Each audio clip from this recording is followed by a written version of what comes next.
Hello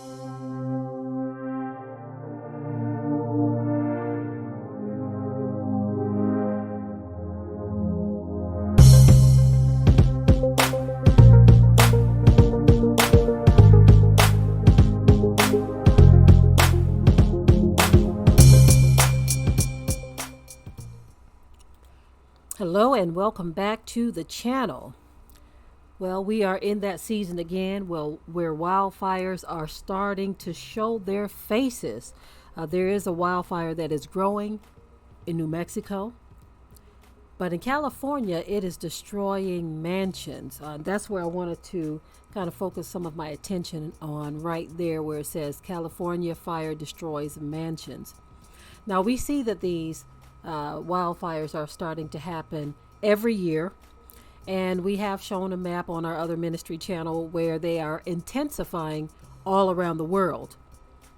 That sounds very, very apocalyptic and biblical to me and a lot of people.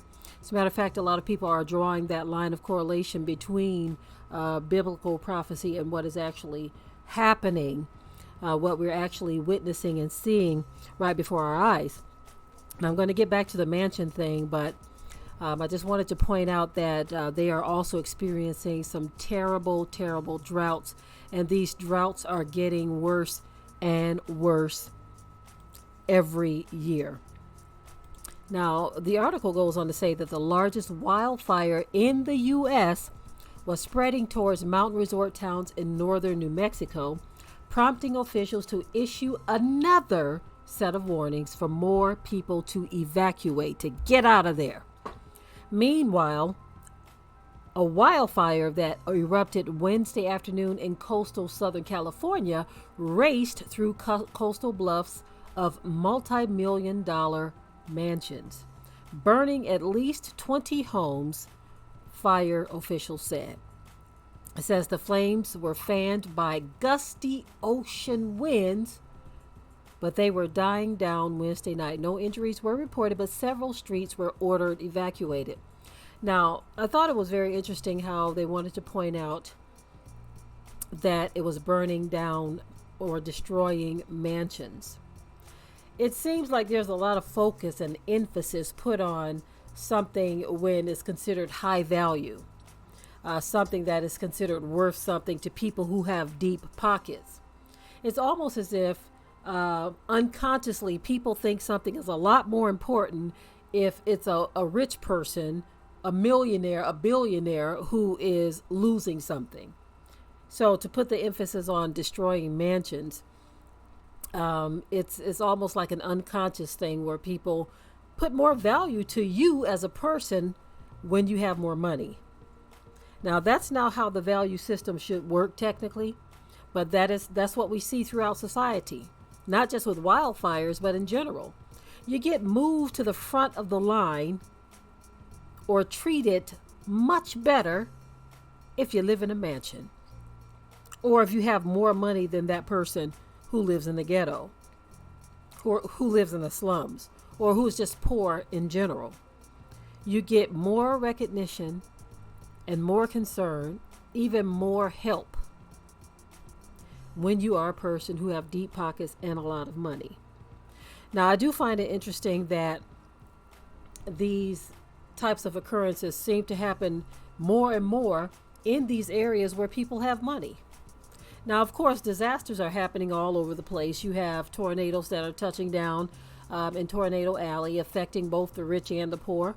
Although we did take note that it was kind of interesting when we saw some of the aftermath of the tornado. It was kind of interesting where we would see a small trailer, single wide, not a newer one, but one that looked like it was 1960s, 1970s perhaps. Very poor, very obvious that the person was poor. That thing still sitting there chilling after the tornado, but a big brick building. We actually saw this, y'all. A huge brick building was tore down by the tornado. So it does seem as if the Most High, our Creator, is very specific and very strategic with how he does things. Very strategic. And for that alone, that should cause more and more people to fear and reverence him. But instead, people keep on pretending like he don't exist, like he has nothing to do with whether or not a person lives or dies, or whether or not a person loses everything, or whether or not a person gains everything. It seems as if people want to detach him from having anything to do with this stuff. Now, I could go deeper into this as far as whether or not, okay, some people say, well, this person deserves to die more than that one, or this person deserves to be wealthy more than that one. People like to put deserve on based on what they know or see of a person, right? But they don't know the spirit realm that is attached to all of our existence. They don't know the spiritual part of what deals with where you go and where that person goes, or how this person ends up versus how that person ends up. They don't understand the spiritual application to it. So therefore, they will put more value on that person's life over that person's life. Or they will say that this person is worse than that person based on their own human perception, not knowing or understanding that the Most High's ways is past our finding out. The Bible says that it says, who can stay his hand or stop his hand and say, what doest thou? In other words, who can question him and ask him, what are you doing? See, there are some things that we just don't understand as humans. We don't get it. It flies right over our heads. But the Most High knows what he's doing. So if he says that this person, it's time for them to die, or it's time for this person to die, what can we say about that? Or if he determines that this person who you believe is evil shouldn't be able to live, or that person should die instead of that one, we can't make that determination because we don't know where they fit in history or in the grander scope of things, the grander scheme of things. If you've ever seen the movie Butterfly Effect, you can move one thing out of place and change the whole course of history or the whole course of the future, you see. And so that is what we are dealing with. That is what we are looking at. We are looking at things that are happening in the world that we just don't understand. And we try to use our human minds to comprehend these things. So when we think that a person is more important because they live in a mansion, that is a sad mistake. Wildfires growing in New Mexico, California's fires destroying mansions. All of this stuff is known of the Most High before the foundation of the world. It was all known before the foundation of the world. There is nothing that is happening that is a mistake. He is fully aware of everything.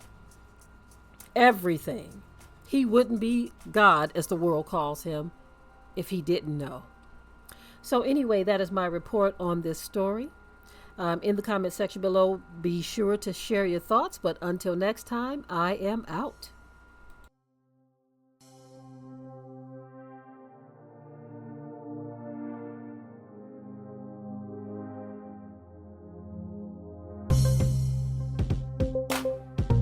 Be sure to ring the bell to be notified of new uploads on this channel, and also comment, share, like, and subscribe.